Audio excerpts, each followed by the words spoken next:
নমস্কার দর্শক বন্ধুরা, প্যারালাল স্পোর্টসে স্বাগত। এখন আমি রয়েছি রাজারহাট নিউ টাউন অফ এক্সেলেন্সেতে এবং এখানেই আজকে অনুশীলন করছে ইস্ট বেঙ্গল টিম। এবং তার কারণ আপনারা সকলেই জানেন যে আগামীকাল চেন্নাইন এফসির বিরুদ্ধে নিজেদের ঘরের মাঠে খেলতে নামবে ইস্ট বেঙ্গল। তার জন্যই আজকে এখানে অনুশীলন চলছে এবং প্রশ্ন ছিল আলেকজান্ডার প্যান্টিক এবং সাউল ক্রেসপোকে নিয়ে। প্যান্টিক আগের ম্যাচে আপনারা সকলেই জানেন যে জামশেদপুর এফসির বিরুদ্ধে দুটো নিশ্চিত গোল বাঁচিয়ে ভরসা জুগিয়েছেন টিমকে। পারদর জায়গায় তিনি এসছেন এবং সাউল ক্রেসপো যিনি চোট পেয়ে ডার্বি ম্যাচে চোট পেয়ে বেরিয়ে গেছিলেন এবং তারপর এতদিন তার চিকিৎসা চলছিল এবং আজকে কালকেই তিনি অনুশীলনে যোগ দিয়েছেন এবং আজকেও তাকে রিহ্যাব সারতে দেখা গেছে, কালকেও দেখা গেছে। যদিও কোচ বলেছিলেন যে তিনি চেষ্টা করবেন সাউল ক্রেসপোকে খেলানোর, কিন্তু আজকে আমরা অনুশীলনে যে পরিস্থিতি দেখলাম তাতে মনে হচ্ছে না সাউল ক্রেসপো খেলতে পারবেন এবং সেই অবস্থাতে তিনি রয়েছেন।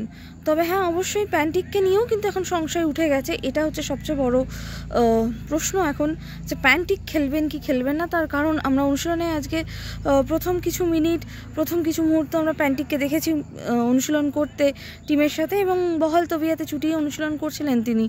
কিন্তু আপনারা সকলে জানেন যে আমাদের প্রথম 15 মিনিট মিডিয়াকে অ্যালাউ করা হয় দেখার জন্য। প্রথম 15 মিনিটে প্যান্টিকের কোনো সমস্যা দেখা দেয়নি, তবে তারপরেই দেখা যাচ্ছে যে মিডিয়া বেরিয়ে আসার পরেই দেখা যাচ্ছে যে প্যান্টিক আলাদা হয়েছেন এবং টিমের সাথে আলাদা হয়ে তিনিও ওয়ার্ম আপ করছেন এবং আলাদাই ব্যায়াম করা হোক বা শরীর ঠিক সুস্থ থাকা হোক সেই দিকেই বেশি নজর দিচ্ছেন তিনি এবং ফিজিও ট্রেনারের সাথে রয়েছেন।